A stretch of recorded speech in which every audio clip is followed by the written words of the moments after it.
Bismillahirrahmanirrahim. Assalamualaikum warahmatullahi wabarakatuh. Alhamdulillahilladzi khalaqal mauta wal hayata liyabluwakum ayyukum ahsanu amala.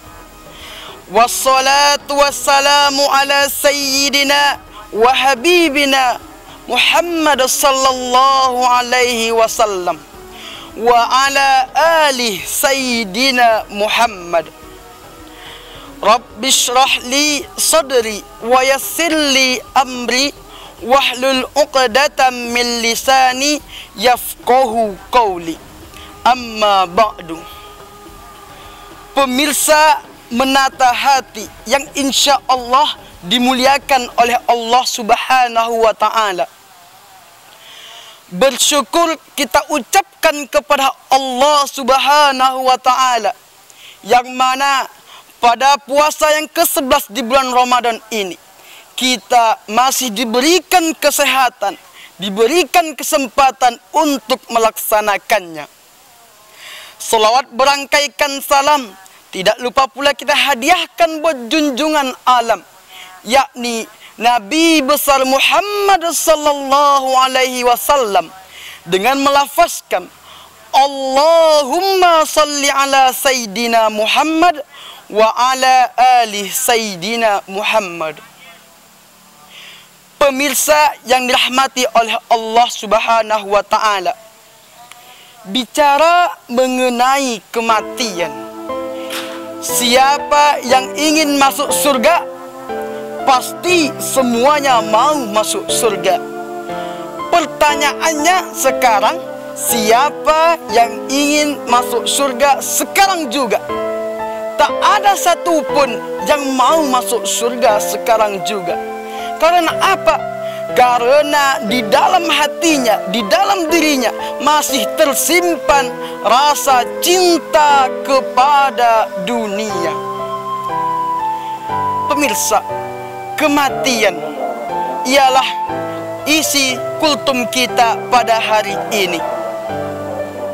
Pemirsa yang dirahmati oleh Allah Subhanahu wa ta'ala, ada kehidupan dan ada pula yang namanya kematian. Kematian adalah suatu kepastian yang tak bisa dinegosiasikan. Allah Subhanahu wa ta'ala berfirman, Bismillahirrahmanirrahim, kullu nafsin dha'iqatul maut.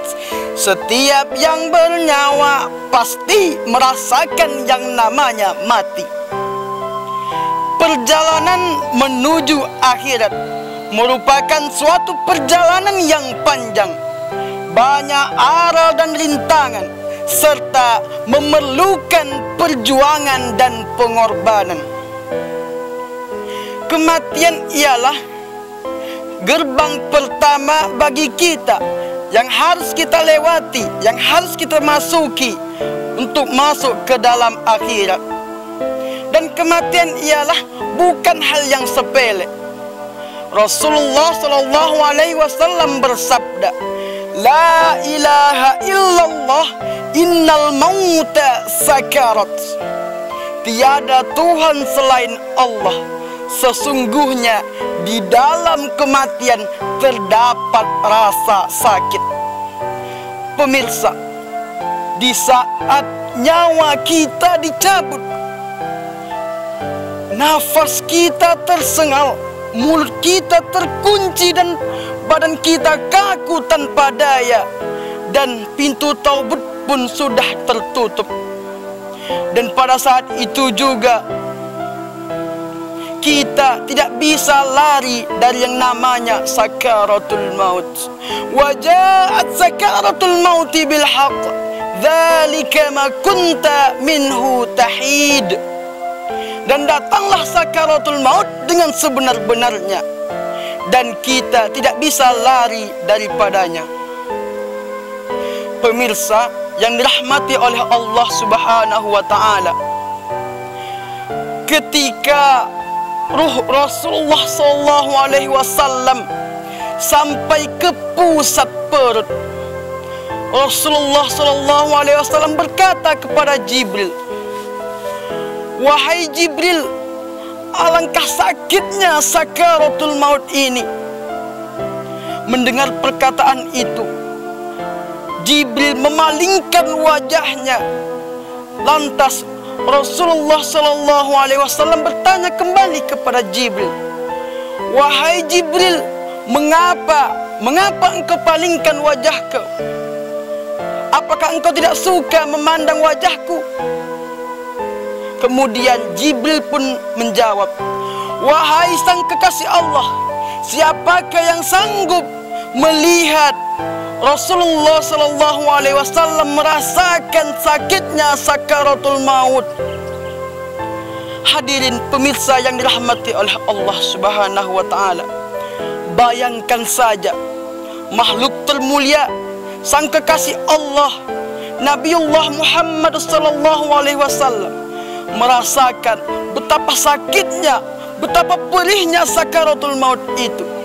Apalagi kita, makhluk yang doif, makhluk yang bergelimpangan dengan dosa, merasakan betapa sakitnya sakaratul maut itu. Na'udzubillah, summa na'udzubillahi min zalik. Pemirsa yang dirahmati oleh Allah Subhanahu wa Ta'ala, cukuplah kematian sebagai nasihat untuk setiap dari kita. Apakah kita sudah siap ketika kematian datang menjemput kita? Sudah cukupkah kita? Sudah cukupkah bekal yang kita punya untuk menempuh kehidupan selanjutnya, yakni di alam akhirat yang kekal dan abadi? Sudah pantaskah kita untuk bertemu Rabb kita? Sudah layakkah kita untuk menempati surga dan keistimewaan di dalamnya? Pemirsa, mudah-mudahan kita semua termasuk ke dalam orang-orang yang senantiasa mempersiapkan bekal untuk di kehidupan akhirat nanti. Mati dengan husnul khotimah, dengan ridho dan diridhoi Allah Subhanahu wa Ta'ala. Pemirsa, wahai hadirin, wahai saudaraku sekalian, jadikanlah akhirat di hatimu, dunia di tanganmu, dan jadikanlah kematian di pelupuk matamu. Karena apa? Karena sebagian orang menganggap bahwa kematian itu masih sangat jauh sekali. Namun ketahuilah wahai saudaraku, jikalau hari itu tiba, waktu itu tiba, tidak ada yang bisa kita lakukan pada hari itu. Wahai jiwa yang tenang, kembalilah kepada Allah Subhanahu wa Ta'ala dan masuklah ke dalam golongan hamba-hambaku. Demikianlah kultum kita pada hari ini. Semoga bermanfaat bagi kita sekalian. Kurang dan lebihnya saya mohon maaf. Wallahul muwaffiq ila aqwamit thoriq.